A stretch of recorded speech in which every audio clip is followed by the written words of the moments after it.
Bonjour chers parents de seconde. Vos enfants ont pratiquement terminé les cours au lycée et ils risquent même de s'ennuyer au mois de juin.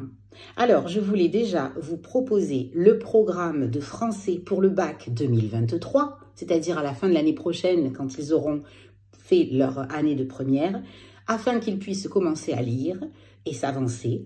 Je l'ai déjà publié sur TikTok, mais j'ai essentiellement un public de jeunes et qui ne racontent pas forcément aux parents. Alors je voulais que vous, parents, vous soyez bien au courant de ce programme que je vous présente dans la vidéo qui suit, à la fois pour les premières générales, mais aussi pour les premières technologiques. Vous saurez ainsi les 12 œuvres qu'il faut lire pour bien se préparer pour la rentrée, en sachant que le professeur de la classe fera un choix. Sur les 12, il en choisira 4, un dans chaque objet d'étude, roman, poésie, théâtre et littérature d'idées. Mais vous pouvez commencer déjà à acheter les livres et à leur faire lire, surtout qu'il y a de nombreux classiques que vous avez certainement déjà dans votre bibliothèque. Donc, bonne lecture si vous lisez avec vos enfants durant l'été, et à bientôt. Bonjour à tous! Aujourd'hui, une vidéo spéciale seconde pour vous présenter le programme des œuvres pour l'année prochaine. Et j'avais envie de vous demander, mais qu'est-ce que vous allez faire cet été?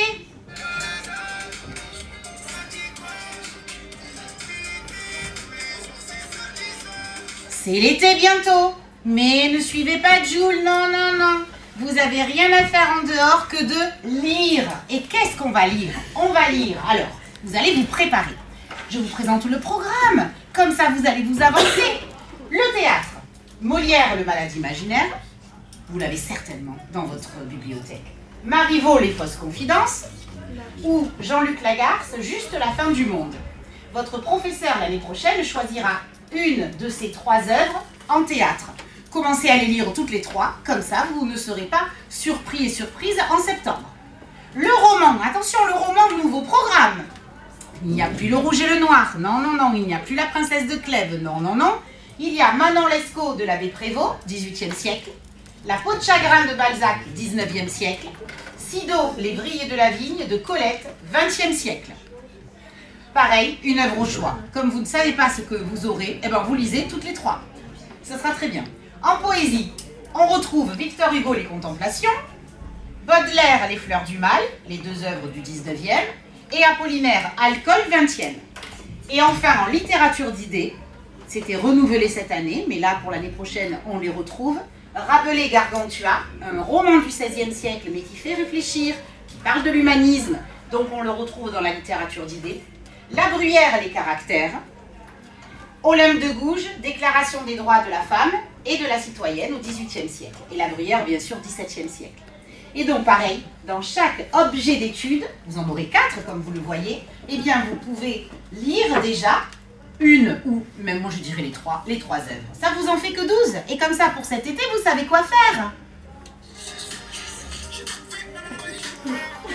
Vous ne vous ennuierez pas. À bientôt. Bonjour à tous. Une précision par rapport à la vidéo que j'ai postée hier et qui a énormément eu du succès par rapport au programme pour le bac 2023, donc pour des gens qui sont en seconde actuellement, qui finissent l'année et qui vont pouvoir avoir le loisir de lire pendant l'été. Je voulais préciser que pour le programme que j'ai présenté et pour les futures premières générales, et que pour les premières technologiques, eh bien, à la place de La peau de chagrin en roman, il faudra lire Mémoire de 2 jeunes mariés, mais quand même de Balzac, on garde le même auteur. Et en ce qui concerne les autres différences, ça va être des différences de délimitation. Pour les caractères de la Bruyère, il n'y aura pas les mêmes livres à étudier, ainsi que pour Gargantua. Mais en attendant, vous pouvez déjà tout lire et puis vous verrez la délimitation que votre professeur vous proposera selon que vous serez en série générale ou en série techno. En tout cas, bonne lecture.